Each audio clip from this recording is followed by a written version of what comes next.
আমি যোনটো আস্থা ৰাখিছিলো তদন্তকাৰীৰ ওপৰত, সেইটো ভাল লাগিছে দেখি পেলাই যে তেওঁলোকে ইমান নিষ্ঠাৰে ইমানখিনি ধুনীয়াকে কৰিছে বস্তুখিনি।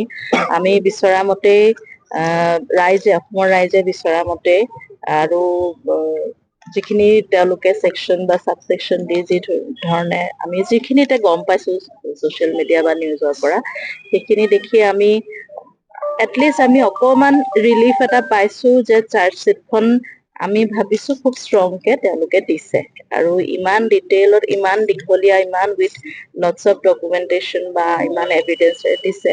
চ' আমি সেইটো লৈ পেলাই আমি আৰু আশাবাদী যে ন্যায়টো খৰতকীয়া হ'ব আৰু আমি বিচৰা মতে ন্যায়টো প্ৰতিষ্ঠা হ'ব। চবেই বিচাৰিছো, মই বুলি নহয়, গোটেই অসমবাসীয়ে বিচাৰিছে, সকলোৱে বিচাৰিছে, কাৰণ নহলেতো দীঘলীয়া হয় প্ৰচেছটো। গতিকে এইটো খুব ভাল ষ্টেপ হ'ব যদি ফাষ্ট ট্ৰেকটো কৰে, খুবেই ভাল।